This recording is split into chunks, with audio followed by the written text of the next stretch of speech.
It's hard to believe, but the Lexus IS is already 17 years old. But despite the fact that it's sold nearly 1 million cars for the brand since its launch, it's losing sales to, yeah, you guessed it, SUVs. So Lexus has decided to give the IS a bit of a radical makeover to see if it can stem that SUV tide.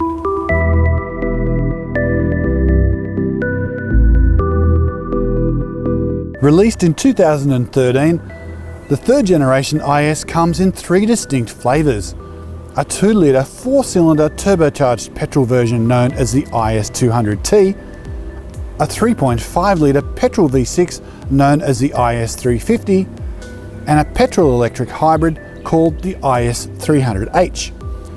There's only one gearbox available, and that's an 8-speed traditional auto.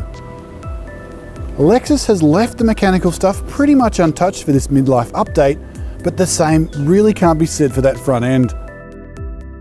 Bold and brash is the design brief for Lexus at the moment, and the sedate IS is no more. Take the front bar for example. It wouldn't be out of place in a Star Wars set. Thankfully, it's a lot more restrained inside, with a good number of small style and material changes lifting the IS's cabin another notch. The multimedia screen is larger, there are more soft touch surfaces, and simple but important aspects of interior design, like where to stash your mobile phone, have been tidied up.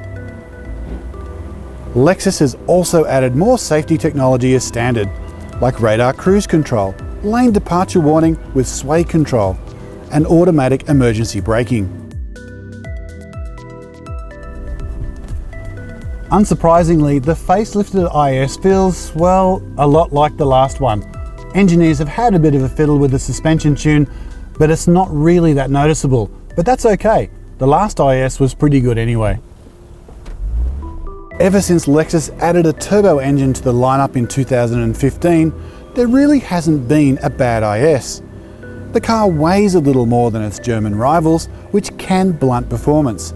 But the IS rides really well, has lovely steering, and is whisper quiet inside. Adding to its sense of special occasion is the simple fact that it's still a rear-wheel drive car, with the inherent balance and poise the layout brings. And there are precious few rear drivers left out in the wild now too. Weaknesses?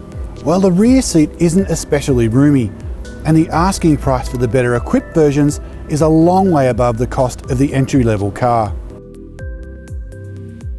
Lexus is determined to keep breaking the cookie-cutter mold when it comes to exterior design, and the restyled IS is certainly a lot more radical than its European counterparts. But don't let those wild child looks fool you. Underneath the visage is a comfortable, quiet and composed sedan that doesn't look like anything else on the road, and that's no bad thing.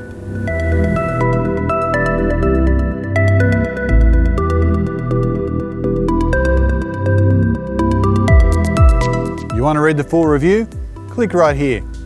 And don't forget to click subscribe if you want to stay on top of all of our latest videos.